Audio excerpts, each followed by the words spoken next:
Bonjour les runners, bonjour les sportifs, bonjour au petit monde de la course à pied, c'est Seb et je vous retrouve avec un immense plaisir pour cette nouvelle capsule L'œil du coach. C'est l'épisode 193 du podcast À côté de mes pompes en compagnie de Bruno Heuby. Dans cette capsule, nous allons tenter de répondre aux interrogations de Pierre, que je salue et que je remercie, à propos d'un défi qu'il projette d'ici 1 an à 2 ans en course à pied. Alors sans plus attendre, je vous laisse découvrir ces questionnements. Bonjour Bruno, bonjour Seb, c'est Pierre. J'aurais une petite question. Est-ce que vous pourriez me donner les jalons, les grandes étapes qu'il faudrait suivre pour me permettre de mener à bien mon cheminement vers un 100 km et ou un 24 heures d'ici environ 1 an et demi à 2 ans? Les erreurs à éviter, etc. Un grand merci pour votre réponse et pour la richesse de vos podcasts. Belle journée à tous les deux. Bonjour Bruno, on se retrouve pour une capsule, cette fois-ci qui va te concerner spécialement parce que la question de Pierre est orientée autour du 100 km. Comment s'y préparer? Comment atteindre cet objectif? Salut Sébastien. Ouais, c'est vrai que c'est un sujet qui me plaît bien. C'est une discipline déjà que j'aime. Donc en parler, ça va être passionnant. Je vais essayer de faire court et concis comme on fait d'habitude et d'être direct, mais ça va pas être facile. N'hésite pas à me couper si je commence à partir dans des digressions. Est-ce que tu peux faire en préambule un petit historique de ces 100 km? C'est pas une discipline qui, dans nos contrées françaises, est si plébiscitée que cela, je pense. C'est ça. On n'a pas, j'ai toujours dit qu'on n'avait pas la culture des longues distances en France. C'est pas quelque chose qui est appris dans les clubs d'athlétisme. On a plutôt tendance, au contraire, à penser que c'est un peu une voie de garage.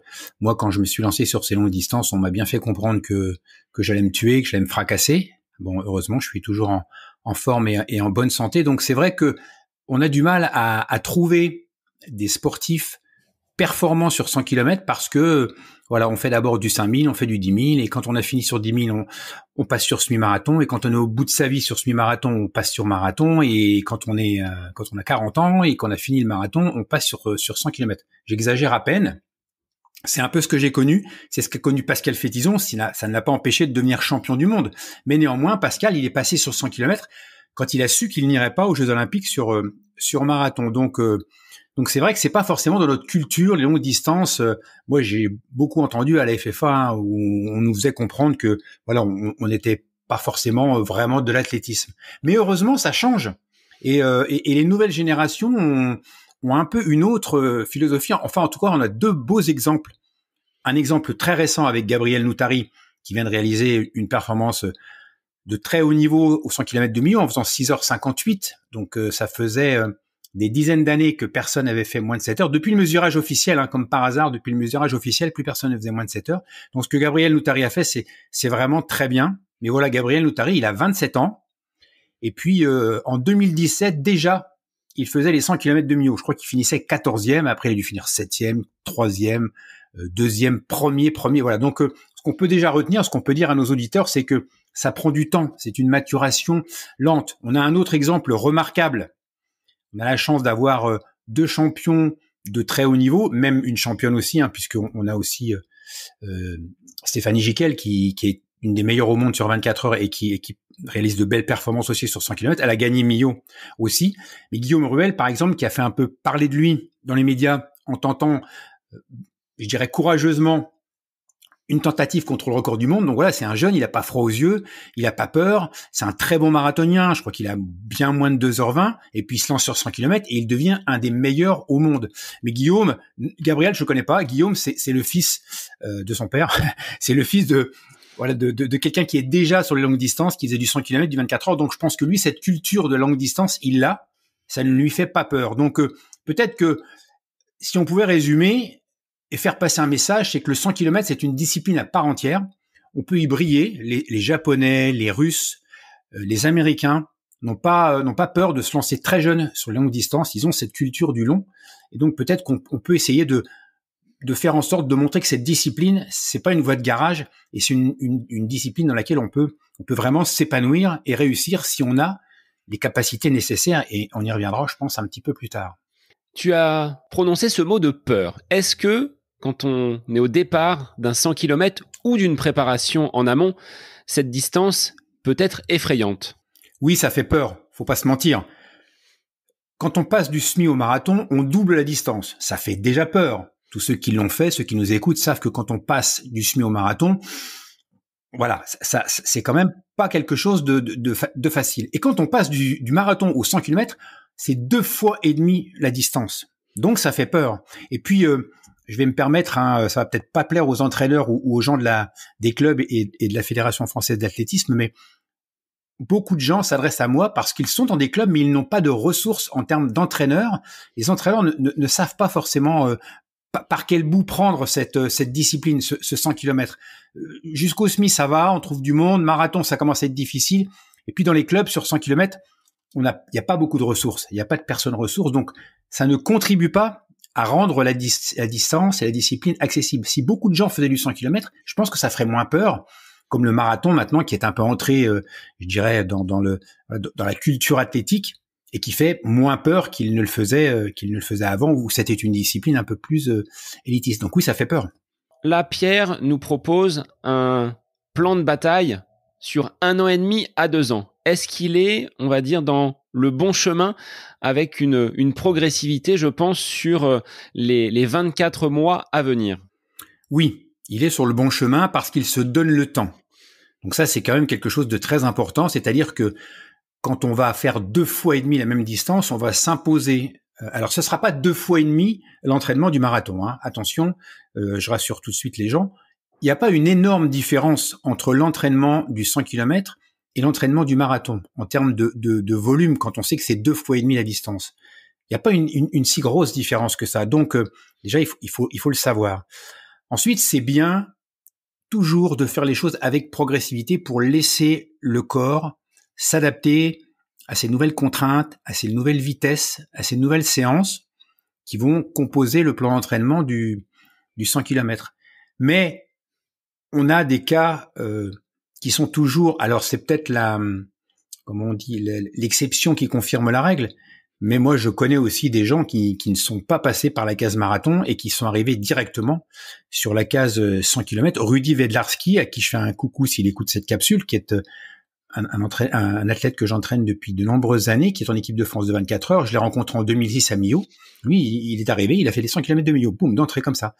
Parce qu'il était attiré par le long et parce qu'il avait des aptitudes. C'est pas forcément ce qu'il faut faire.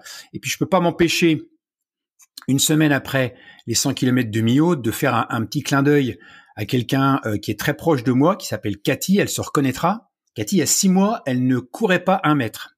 Allez, elle ne courait pas 10 mètres, on va dire. Elle ne courait pas. Sa philosophie, c'était no sports, comme Winston Churchill.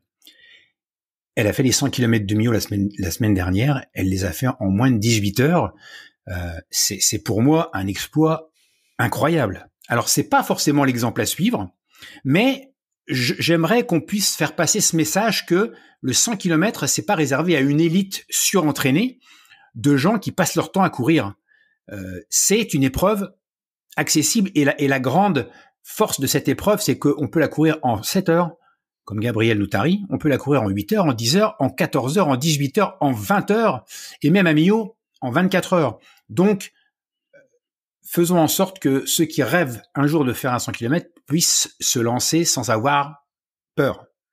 Quelles seraient les grandes étapes à suivre pour rester sur la question de Pierre? Bruno, qu'est-ce que tu préconiserais comme entraînement, comme progressivité pour qu'il puisse réaliser d'ici 2025 cet objectif de franchir une ligne de 100 km?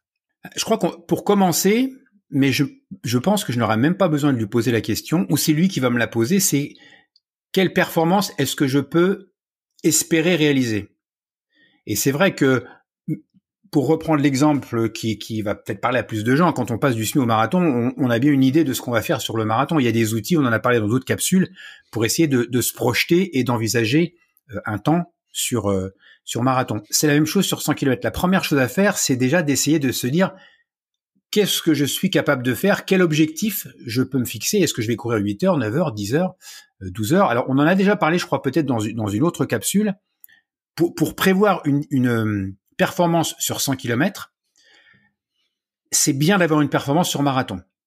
Et on multiplie, j'aime pas les règles où on met tout le monde dans le même panier, mais quand on multiplie le temps sur marathon par 3, on n'est pas très loin d'avoir la performance qu'on est en mesure de réaliser. Si on est plus endurant, on va réduire, on va multiplier par 2,8. Si on n'est pas très endurant, on va multiplier par 3,2. Alors la question, c'est est-ce que je suis endurant ou pas endurant? Regardez si quand vous passez du 10 au semi, du semi au marathon, est-ce que votre endurance, votre vitesse décroît beaucoup ou pas? Et là, après, je renvoie à d'autres capsules qu'on a fait ou à des articles que j'ai fait sur mon site internet ou sur ma chaîne YouTube pour expliquer justement comment on passe d'une discipline à l'autre et est-ce qu'on est endurant ou pas? Parce que là, si on commence à y répondre, on va y passer beaucoup de temps et on va sortir du sujet. Et ensuite, une fois qu'on s'est fixé l'objectif, 10 heures, 12 heures, 14 heures, on peut commencer à construire le plan d'entraînement. La grosse différence, ce qui va vraiment changer, ce sont les sorties longues. C'est vraiment la séance clé, puisque plus les distances s'allongent, plus l'efficience, c'est-à-dire cette capacité à se déplacer en dépensant peu d'énergie, plus l'efficience est importante. Donc, on va vraiment travailler sur l'amélioration de l'efficience, se déplacer à moindre coût. Et donc, les sorties longues, elles sont proportionnelles, comme pour marathon, hein, elles sont proportionnelles à l'objectif qu'on se fixe. Si on court en 8 heures, si on court en 12 heures, si on court en 16 heures, c'est pas la même limonade. De même qu'un marathon en 2 heures, en 3 heures, en 4 heures ou en 5 heures, c'est pas la même chose. Donc, c'est la sortie longue qui va être un peu la base, la clé, en fait, du programme d'entraînement. Et là, ça va beaucoup dépendre du profil de coureur. Quelqu'un qui fait des marathons depuis très longtemps, va être en mesure de supporter physiquement et mentalement des sorties longues de 3 heures, 3h30, 4 heures, voire même au-delà. Quelqu'un qui n'a pas l'expérience du long aura plus de difficultés à supporter les sorties longues. Donc, j'aime pas trop généraliser parce que chaque cas est particulier, mais néanmoins, il va falloir se préparer à courir un nombre d'heures beaucoup plus important que sur marathon. Et voilà, quelqu'un qui court en 18 heures, il faut pas lui mentir. Il part pour 18 heures. Donc, je vois pas comment c'est possible de se préparer pour une telle durée sans avoir fait au moins une sortie longue de 6 heures. Mais c'est facile ou plus facile de faire une sortie longue de 6 heures parce que quand on fait du 18 heures, on alterne course et marche.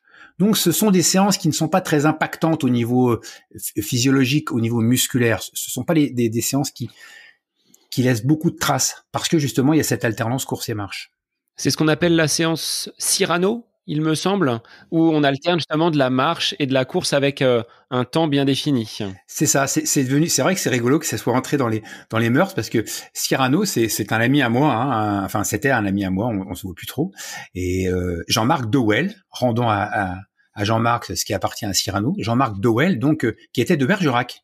Et donc à l'époque des forums, avant les réseaux sociaux, tout le monde avait un pseudo. Et donc Jean-Marc s'appelait Cyrano. Et donc c'est devenu, quelqu'un a trouvé cette phrase, la méthode Cyrano. Mais Jean-Marc, lui, il avait vraiment bien structuré en fait sa stratégie sur 100 km. Il s'était rendu compte, mais ça, Serge Cotreau le disait déjà 10 ans avant. Hein. De toute façon, on n'a rien inventé. Hein. Et donc lui, il avait vraiment structuré ça en 14-1, c'est-à-dire 1 minute de marche tous les quarts d'heure, en 9-1, 1 minute de marche toutes les 10 minutes. Et Jean-Marc, qui faisait partie de mon équipe de meneurs d'allure à Millau, emmenait les gens sur des bases de 9h30. Il a fait 9h30 au 100 km en alternant course et marche de manière très structurée et très organisée. Donc ça aussi, c'est un des grands changements. Quand on va se lancer sur 100 km, il va falloir peut-être, si c'est pas déjà fait sur marathon, s'habituer à faire de l'alternance course-marche parce que la course choisie permet d'aller plus loin que si on veut courir jusqu'au bout de ce qu'on est capable, et quand on passe ensuite à une marche subie, là on n'avance plus. Est-ce qu'il faut déjà peut-être, Bruno, pour identifier le lieu de course, choisir un terrain relativement propice, donc plutôt plat et pas forcément Millau qui va offrir un dénivelé un peu plus important? C'est ça. Millau, c'est un peu plus de, ça doit être 1100 ou 1200 mètres de dénivelé en tout. Donc voilà, Millau, on va y participer parce que c'est mythique, parce qu'il y a 2000 coureurs au départ, parce qu'il y a une ambiance incroyable, parce qu'il y a quelque chose qui flotte dans l'air là-bas qui est différent et qu'on ne retrouve nulle part ailleurs, parce que les paysages sont magnifiques. Donc on va à Millau pour le mythe, on ne va pas à Millau pour la performance. Pour la performance, il y a d'autres épreuves plutôt plates. La semaine prochaine, il y a les 100 km d'Amiens, donc qui sont un parcours propice à la performance, parcours plutôt plat. Il y a les 100 km de Stenwerk dans le nord qui sont aussi relativement plats. Albi propose aussi un 100 km relativement plat. On organise encore pas mal en France, mais à l'époque d'Ultra Fondu, quand on a lancé le magazine en 2004, j'avais fait une statistique, on est monté jusqu'à 25 épreuves, 25 organisations en France, et il y en a plus beaucoup. On était le pays qui organisait le plus au monde. On a néanmoins quand même cette culture de l'organisation. C'est ça qui est étonnant, c'est qu'on n'a pas la culture de la performance en France, mais on a cette culture de l'organisation des épreuves de longue distance. Les 24 heures, il y en a un nombre incalculable. De passer par un marathon, par une épreuve de 6 heures, est-ce que ça peut être, ce que mettait Pierre dans un de ses messages, une solution pour simuler déjà la course longue distance avant un 100 km? Oui, c'est une très bonne, j'allais dire alternative. Oui, enfin, c'est une façon de se lancer sur des sorties très longues en toute sécurité, parce que quand on fait un 6 heures sur un circuit, puisque les courses horaires se déroulent sur des circuits, on a la logistique qui est facilitée. On va pouvoir s'arrêter à chaque tour pour tester le ravitaillement, tester les boissons, donc ça c'est parfait. Et puis on peut s'arrêter, je dirais, quand on veut. On peut s'arrêter au bout de 4 heures, au bout de 5 heures, au bout de 6 heures. Voilà, on est dans un confort au niveau organisation qui est parfait. Donc c'est vrai que se servir d'une course horaire pour se familiariser à la course longue, pour se lancer sur quelque chose de plus long, c'est intéressant. Moi, je conseille parfois aux gens de faire un 100 km sur un 24 heures, par exemple. Donc, même chose, on a une organisation qui est très structurée, très organisée, avec des ravitaillements. Et donc, voilà, on va jusqu'à 100 km en 8 heures, 10 heures, 12 heures. Enfin, c'est plutôt les athlètes qui sont à 12, 14, 16, 18 heures. Et on le fait dans des conditions qui sont parfaites au niveau de la logistique et de l'entourage. Et on peut prendre quelqu'un pour suivre. Donc, c'est parfait. C'était ma question. Est-ce que tu avais, toi, quand tu parcourais ces distances sur 100 km, une équipe pour t'accompagner et pour toute cette logistique, que ce soit le ravitaillement ou l'accompagnement? Oui, j'avais ce privilège d'avoir mes enfants, Simon, Quentin, Manon, qui dès tout petit se sont mis à mes côtés en vélo pour me suivre. Donc, on avait une logistique qui était très organisée, très structuré, avec Patricia, mon épouse, qui préparait les bidons, qui organisait tout cela. Il suffit d'aller voir sur ma chaîne YouTube ou de taper Stade 2 Bruno Hubi et vous verrez l'organisation. On voit les enfants, on voit Patricia qui prépare les bidons. Donc oui, moi j'avais cette possibilité d'avoir une équipe autour de moi pour tout préparer. Tout était calculé à l'avance, tout était millimétré. Mais c'est pas forcément toujours possible. J'ai fait Millau en 2005. Pendant 10 ans, je n'ai jamais eu d'assistance, si ce n'est celle de l'équipe de France, où là, on est plutôt sur un format un peu marathon. C'est-à-dire qu'on a une table de ravitaillement tous les 5 km, des bidons qui sont posés, qui sont identifiables. On chope notre bidon à la volée, et puis après, on se débrouille avec. Donc là, c'est plus difficile parce que on va pas porter un bidon pendant des heures et des heures. On est dans une logique de performance. On court à 15 km/h. Donc c'était une autre approche, mais on avait néanmoins à notre disposition tous les 5 km une table de ravitaillement pour pouvoir y mettre ce qu'on avait envie d'y mettre. Est-ce que tu vois, à contrario, Bruno, quelques écueils à ne pas rencontrer et des erreurs à ne pas commettre sur une telle préparation et un tel projet? Parce que là, on est sur un projet longue durée avec une échéance pour les 2 prochaines années. L'écueil, je pense, c'est c'est l'écueil de tous les sportifs, c'est l'écueil de tous les coureurs, c'est l'écueil qu'on a tous quand on se lance sur un défi qu'on ne connaît pas et qui fait un peu peur, mais c'est aussi la peur qui donne des frissons et qui donne un peu d'excitation. Donc si ça fait pas peur, voilà, il manque quelque chose. C'est de vouloir se rassurer. Et vouloir se rassurer, c'est trop s'entraîner. J'entends souvent où on dit aux gens sur les forums internet, je suis désolé, sur les réseaux sociaux, on voit tout et n'importe quoi. Pour faire 100 km, il faut courir 100 km par semaine. Enfin, des choses comme ça, des règles un peu toutes faites, mais qui s'appliquent pas forcément à toutes les personnes, comme souvent les règles. Donc le risque, c'est vraiment d'avoir une approche stakhanoviste de l'entraînement et de vouloir absolument s'entraîner tous les jours, faire des kilomètres et finalement de ne pas arriver à gérer ces mois qu'on a devant soi et d'arriver épuisé, fatigué, surentraîné. Alors, on a déjà dit, on ne fait jamais un marathon d'entraînement quand on prépare un marathon. À 100 km, n'en parlons pas. Donc forcément, c'est angoissant de se dire, ma sortie la plus longue faisait 6 heures, je vais me lancer pour 18 heures, comment je vais faire? Est-ce que mon corps va pouvoir le faire? Est-ce que mon cerveau va pouvoir supporter tout ça? Donc forcément, c'est un peu un saut dans l'inconnu, c'est un peu un saut à l'élastique, on se jette le jour J et on n'a pas l'assurance. On n'a pas l'assurance, même si sur aucune distance on a l'assurance d'aller au bout. Mais là, pour le coup, il y a plein d'inconnus qui restent et des questions auxquelles on ne pourra pas répondre tant que la course ne sera pas déroulée. J'ai une petite anecdote parce que c'est toujours sympa, je trouve, de donner ces anecdotes. Pour le premier 100 km de Pascal Fétizon au championnat de France, je le suivais en vélo et donc au 60e kilomètre, il était en pleine forme, il se sentait bien. Il me dit voilà Pascal, là Bruno, je me sens bien là, franchement, ouais, j'ai envie de partir et tout. Et là je le regarde, je lui dis Pascal, la course n'a pas commencé. Et c'était un peu brutal, ça m'est sorti comme ça, et je lui dis, tu sais que Pascal, la course n'a pas commencé. Il s'est retourné, il m'a regardé, et ça a acheté un froid, et du coup, ça l'a calmé, mais je lui ai dit, t'as beau être un athlète de haut niveau, t'as beau être un marathonien de haut niveau, tant que t'auras pas fait 100 km, tu sauras pas si t'es capable de faire 100 km. Et pourtant, lui, c'était plus simple, entre guillemets, c'était 6h30.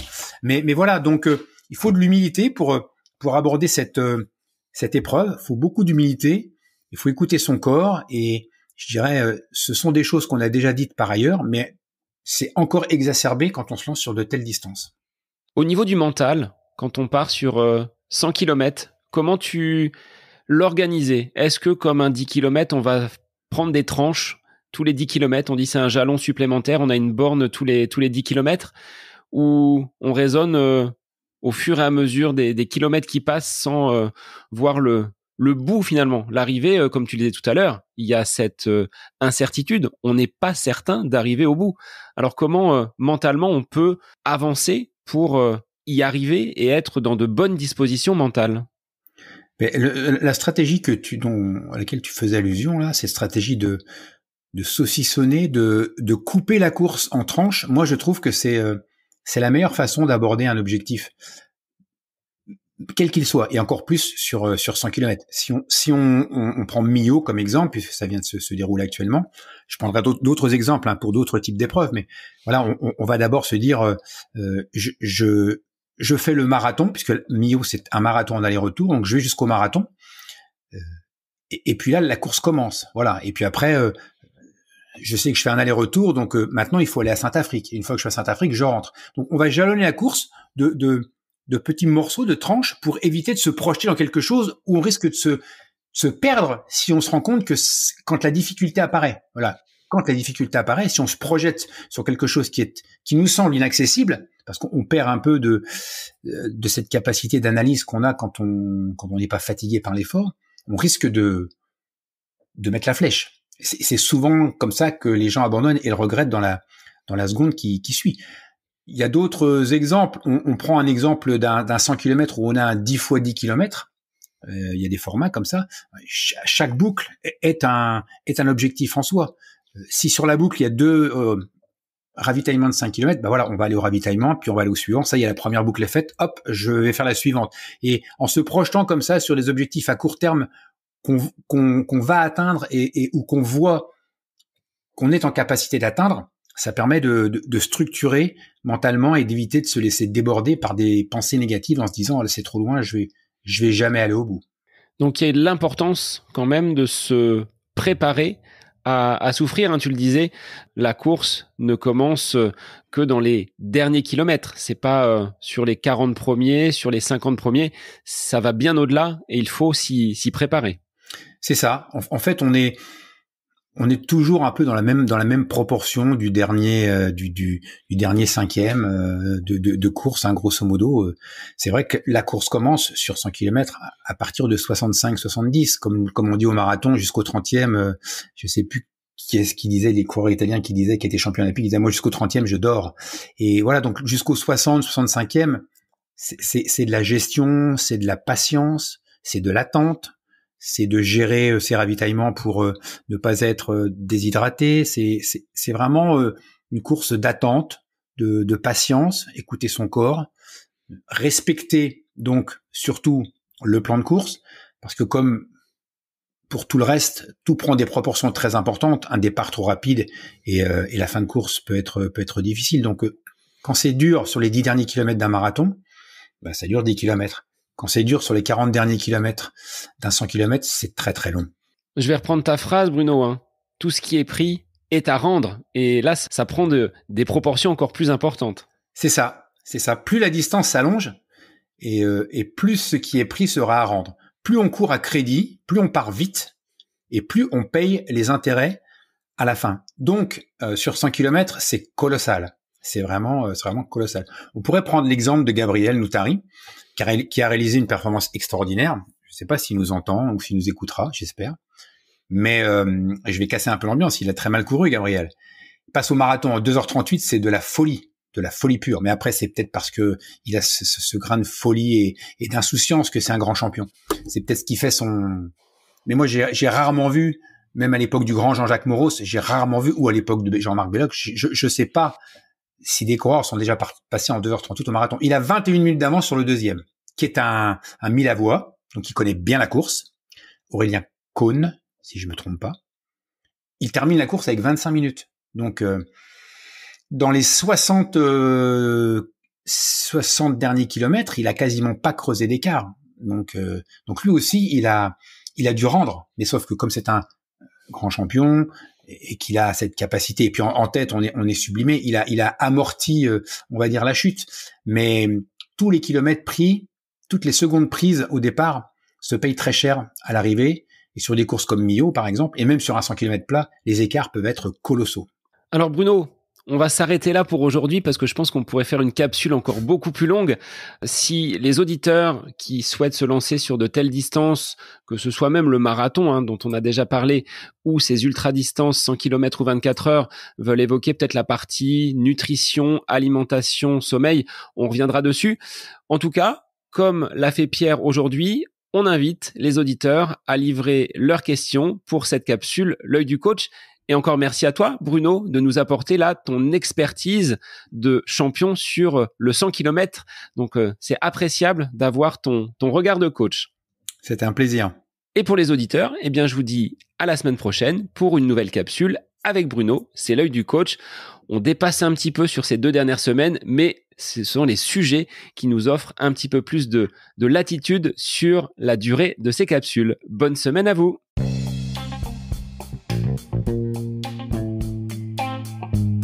Cette capsule L'œil du coach avec Bruno Heuby est désormais terminée. Merci à vous pour votre écoute, mais aussi pour vos retours sur ce format d'épisode un petit peu plus court.